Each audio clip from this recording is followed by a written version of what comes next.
Thank you very much. I've never been introduced as a superstar before. Get used to that. And it was interesting, PLOS ONE, the largest and most innovative journal in the world, and I think it's lost that mantle. It may still be the largest, but I think PeerJ is out-innovating it. So they do invite me to their parties still. But, okay, so very, very pleased to be here. Thank you for having me. I'm looking forward to giving this presentation. This is not an advertorial about PeerJ. I'm going to be talking about some broader issues, and actually quite a lot about PLOS ONE and the effect of PLOS ONE in the world. So I have my own metaphor. It was interesting to hear the Jenga metaphor, but I have a metaphor that I pull out at various presentations. It seems to work in every situation. So does anyone recognize this screenshot? This is, of course, the, one of the most expensive research and discovery exercises in history, the fearless Professor Jones on his quest for the Ark of the Covenant. Of course, this was a very expensive undertaking. Half of Nazi Germany was corralled into this search. They eventually found the Ark of the Covenant, and after a very expensive R&D effort, lives were lost in the process. They found it, and of course, what happens at the end of the movie, and this is one of the memorable moments in my sort of movie watching career, is they package up this incredibly valuable thing that they spend a fortune on finding and creating and getting, put it into a packing crate and wheel it off into this vast warehouse of other incredibly valuable and interesting and fascinating things that you can't find because they're all in anonymous boxes in a very large warehouse. And I use this, of course, the metaphor here is a research journal article, and I use this a lot. The equivalent here is the amount of effort and time and energy that goes into creating a research article that then gets buried in a subscription journal and then gets buried in a literature of 2 million articles a year, and you just can't find this thing anymore. Of course, the metaphor here is the economics of the open access and the amount of money that perhaps went into finding this thing. Was it actually a good return on investment when you just put it in a box and hide it? So with that said, why are we here today for this meeting, this symposium on economics and the business of open access? And I think if we'd have been here in this room 5 or 10 years ago, we would have been here because of this graph. And this is one of the famous graphs of the cereals crisis, basically, the outstripping of library budgets compared to the CPI. So the top is the cereal cost increase year on year through 2011 for ARL universities, and the bottom is the CPI. So I think, 5, 10 years ago, that was where the debate was, and that was why we would have been in a room like this. I feel like the debate has moved on. You don't actually hear much about this graph anymore. You don't hear much about the cereals crisis anymore. Of course, it's still there, very much with us. This graph runs through 2011. But I think the reason we're here now is this graph. Does anyone recognize this one? So this is the predicted disruption timeframe of open access versus the subscription model. This was a paper put out by David Lewis, The Inevitability of Open Access, in college and research libraries about a year or so ago, and he's actually updated the data reasonably recently. I think that's why we're here now. I think people are internalizing this graph. And here's the important pull quote from the paper. Actually, I think this is from his update. He updated the data, and the data is still on this curve. His analysis suggests that gold OA could account for 50% of the scholarly journal articles sometime between 2018 and 20, and 90% as early as 2021. And the two blue lines there are just the sort of 50% tipping point for the best and worst case scenarios. And depending on which end of the industry you're in is which of those graphs is the best case or the worst case, in your opinion. But I subscribe to this. I see this data playing out in the real world. It's been on track for a few years now. The latest update on the data basically puts it on the best case curve that by roughly 2017, 17 and a half, 50% of all content is basically going to be born open access. And I think that's why we're here today. I think people are actually finally realizing this. They're internalizing this graph. The industry, the wider subscription industry, is finally reacting to this change, this sea change that's happening beneath their feet. And it's been pushed along by a lot of significant developments, the NIH policy, of course, but now the new policy, which is going to roll out basically the NIH embargo policy to the rest of the US funding agencies. And the big policy, I think, in the UK feels to me like has really pushed the mindset of the publishers much faster even. So basically the whole of the UK now, all UK-funded research is under an NIH embargo going forwards. And I think publishers have finally woken up and realized they have to deal with this and accept it. And so you start to see a rush of OA launches, hybrid programs, people pushing their hybrid programs onto librarians and so on. But this is where it's at, I think. So with that said, what is the subscription model? So what are we moving away from? What are we acting against? And of course, it's a model that's quite old now. The first journal there, the Transactions of the Royal Society, 1667, I think. I think there was a French journal that actually launched 6 months earlier, but I'm English, so we stick with it. So it's the packaging of content into a journal that you then transfer around your peers. It's the ownership of that content that you can put on it, and so the copyright that's attached to it. And interestingly, the concept of copyright actually predates the date of the journal. I mean, it wasn't called copyright back then, but the concept actually predates 1667. So you take that content, you in some way own it, package it, distribute it.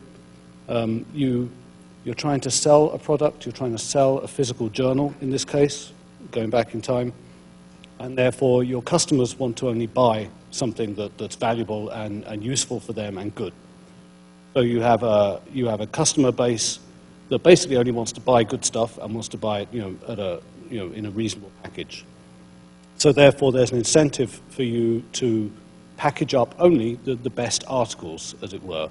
And with that incentive, you end up with the nature science scenario, where you've selected a slice for slice for slice to get the very best content and put it into a package which you call a journal, and sell it to your customers, which have typically been university librarians.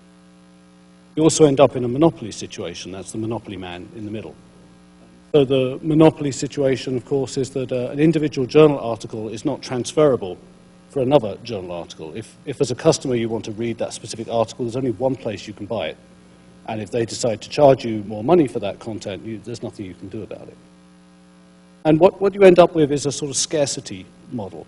The subscription model, I think, via some of the sort of natural attributes of that model, ends up in a situation where you're in content out into the world, you're dribbling it out through a sort of leaky tap in a deliberately sort of restrictive scarcity model, because you're trying to drive prices up, you're trying to drive selectivity up, you're trying to create a beautiful product that a certain group of people want to buy. And you can sort of see that there's a logical chain of events that sort of start from the point of owning the content of a journal, of a journal, and then packaging it into a physical product, transmitting it, distributing it, selling it ultimately.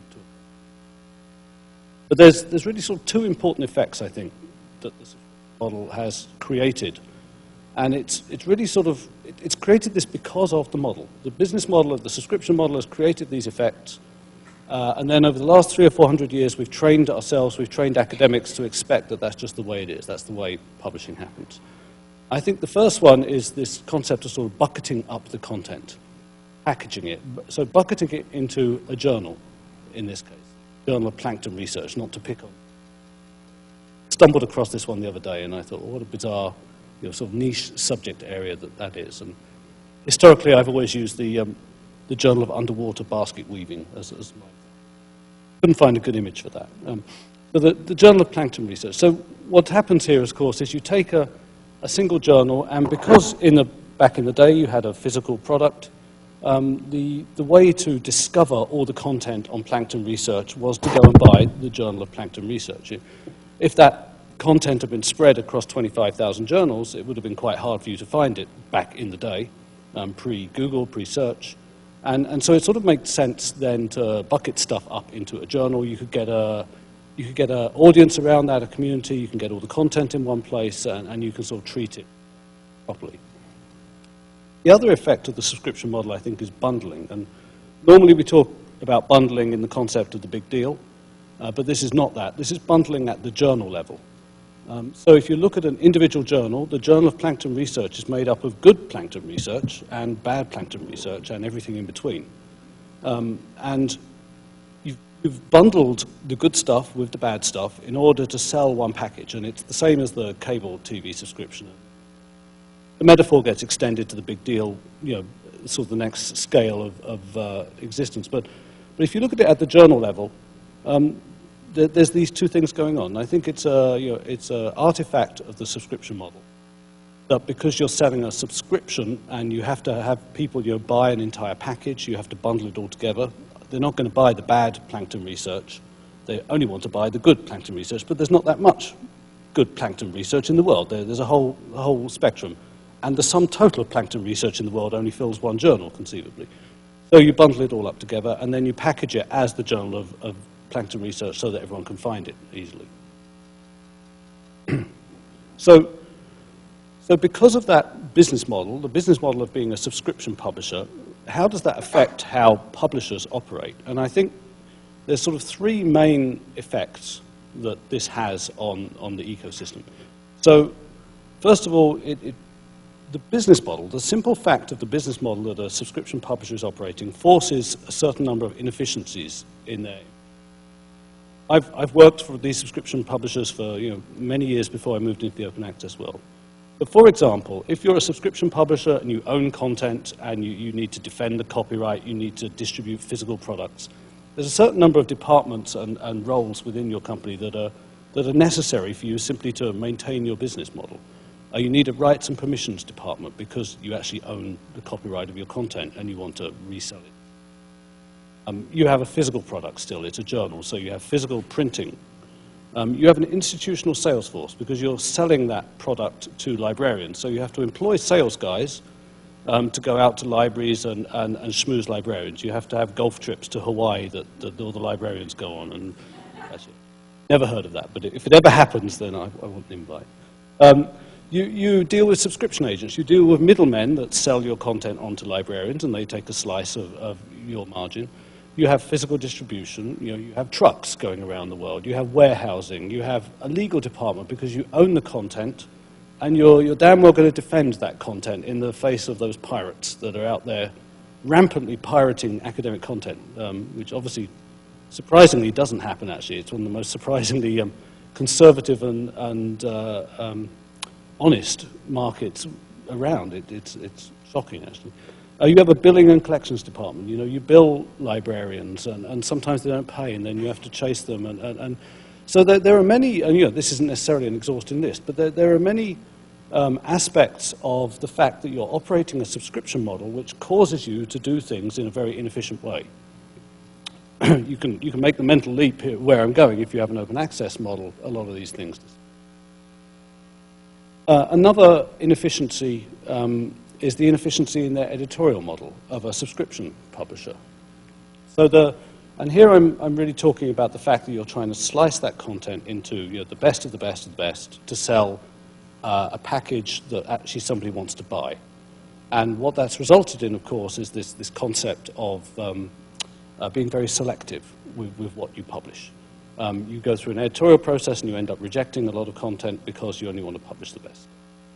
And what this results in, of course, is this poor researcher that is touting his research article, and he starts at journal SCI at the top and gets rejected and goes to FACT. And he's taken his article and he's going through these multiple steps. And he ends up basically falling down this chain, this ladder of journals, until finally, his article is accepted at the bottom. The result, of course, is that considerable wastage in the process of doing that, simply as a way of filtering content into one of these buckets. So that was actually some screenshots from a video that Rubrik put out. And the infographic on the right there is the infographic they put out to accompany it. But Rubrik are a third-party peer review. They've done some digging into this, and they figured out that there's potentially as many as 15 million hours of researcher time lost in the redundant peer review of content. Content that is reviewed, rejected, usually for no good reason other than, it doesn't fit into our hierarchy, into our bucket, and then goes on to be re-reviewed and re-reviewed. 15 million hours. That's about 7,000 FTEs. 7,000 person hours, or person years rather, per year lost on the redundant peer review. And so that's an inefficiency in the academic world, but it's also an inefficiency for the publisher, of course. And a recent survey apparently estimates that Elsevier rejects about 700,000 out of 1 million submissions it gets. And I can guarantee you those 700,000 articles, vast majority of them go on to be published somewhere else, potentially even within the Elsevier ecosystem. They're re-reviewed again by Elsevier, and again and again. And so there's an incredible inefficiency in the requirement to bucket content into stratified journals. And it results in these kind of things. This is an article by Cameron Naylan. He's the head of advocacy, I think, at PLOS, and used to be an academic. So this article that he published was apparently rejected from at least 6 journals, including Nature, Nature Genetics, Nature Method, and Science. Took a year to be published. Went on to be his most cited paper ever. So 6 journals looked at that article and wasted everyone's time, sending it out to peer reviewers, wasted his time when he couldn't move on. Turned out to be a very good article. What a waste of everybody's time. We have our own example here, paper we just published a few weeks ago. So we published this paper, and I didn't know this when we published it, but and maybe we wouldn't have if I'd have known. But when we published it, the author tweeted that apparently this was the 16th time he had submitted this paper, which was just shocking. So I emailed him and said, well, what happened? And we ended up doing a blog post about this. Actually, you can just do it. But this guy was in an unfashionable end of his field. This is to do with the placement of the nose centrally on the face and whether that makes you more or less attractive. But he started this process in June 2005. Went through 16 submissions, 9 years before it got published. The peer review history of this paper is public and on the web. It's a good paper. It's a publishable paper. It's not earth-shattering. It seems it's in a somewhat politicized end of his field, a somewhat uninteresting end of the field maybe. But again, this is just an incredible waste. He and the system has now wasted the time of 16 journals and who knows how many peer reviewers, ultimately ending up with publishing this article that deserved to be published at the start, conceivably. People get so upset about this. This is a common experience of academics now. This is just a random, the Grigoriev lab is so upset about this. They've actually started a page on their site now where you can go and upload information about all the times your paper was rejected. And these are just random papers by random people. You can go and check it out. And so there, the one second from the top was rejected by PNAS and Nature Methods and eventually published in Structure. And if people are, I guess, that frustrated by the system, they take the time and energy to go and build a website just to do this kind of tracking of how badly they were treated by the system. That's pretty sad. The paper rejection repository. There's inefficiencies in the infrastructure of this sort of internal setup of the companies. There's inefficiencies in the editorial model, and that's an inefficiency for academia, but also for the publisher themselves of wasting time and money. Sorry. And then, of course, there's just a natural tendency towards maximizing profit, I feel, that naturally pops out of the subscription model. And I'm not blaming them for this, but I think if you're in a model where you're trying to publish the best stuff and sell it to a customer at the highest rate for the lowest effort to maximize your return, basically, there's a certain, I guess, profit incentive that pops out of the system. Of course, what happens here is you end up in this situation where academic publishing is conceivably the most profitable industry on the planet. There was this tweet came past my nose a few weeks ago. The most profitable US industries by margin: oil and gas 24%, accounting 21%. And you look across the pond at academic publishing, and the typical profit margins are in the sort of mid to high 30%. Elsevier, they're at 36%. And actually, Elsevier has just gone up. That's a year old, that data. I think they're at 38 or something percent now. I saw something in